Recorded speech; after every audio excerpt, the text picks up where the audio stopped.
Hello નમસ્કાર, કેમ છો મિત્રો? મારી ચેનલમાં તમારું સ્વાગત છે. આજે હું જવાનો છું સુરત જિલ્લાના અંબિકા તાલુકામાં, જ્યાં છે ઉમરા ગામ એટલે કે અંબિકા નદીના કિનારે અને જંગલમાં વચમાં બિરાજમાન એવા ભરમદેવના મંદિરે તેમનો પૂરો તમને ઇતિહાસ બતાવવાનો છું. અને કયા વારે ભક્તોની ભીડ લાગે છે, કયા દિવસે મેળો ભરાય છે, શું ચડાવવામાં આવે છે, પછી શેની બાધા રાખે છે, એ બધો પૂરો ઇતિહાસ તમને બતાવવાનો છે.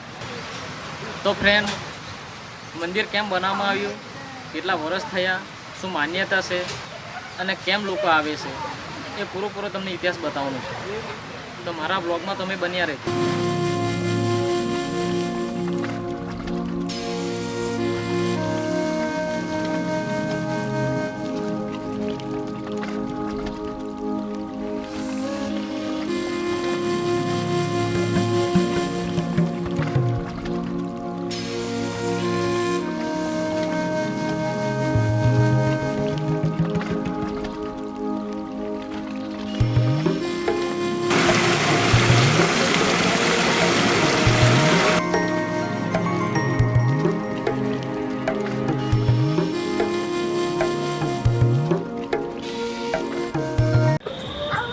તો ફ્રેન્ડ, આ છે ગેટ.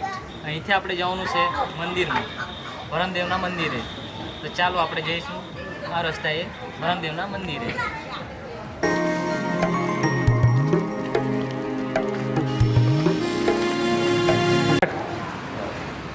તો ફ્રેન્ડ, ફાઇનલી હું આવી ગયો છું ભરમદેવના મંદિરે, એટલે કે બામણિયા દેવ.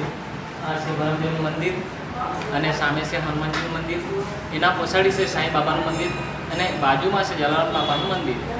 અને એના સામે છે એક કૂવો, જે ખૂબ જ જૂનો છે. તો તમને બતાવવાની કોશિશ કરીશું, તો તમે જોતા રહેજો.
બામણીયા ભૂત એટલે કે ડરાવની તમે વાત સાંભળતા હશો, પણ ભૂત એટલે કે ભક્તોની રક્ષક કરે છે ભરમદેવ, એટલા માટે નામ રાખવામાં આવ્યું છે.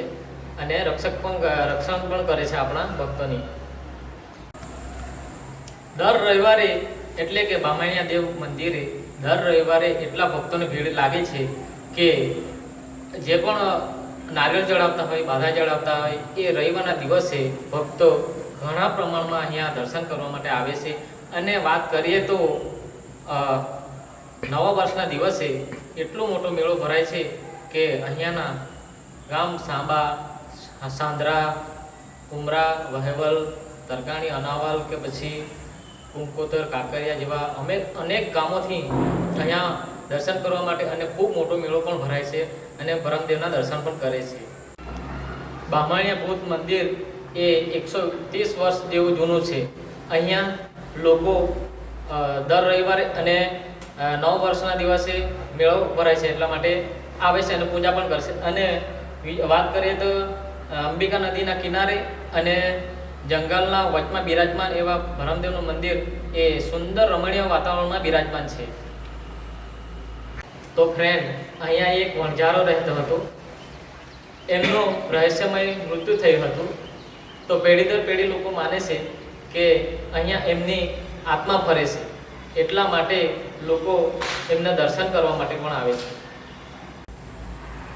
ભરમદેવના મંદિરમાં લોકોનું કામ અટવાયું હોય, પૂર્ણ ન થયું હોય તો અહીંયા બાધા પણ રાખે છે જુદી જુદી રીતે.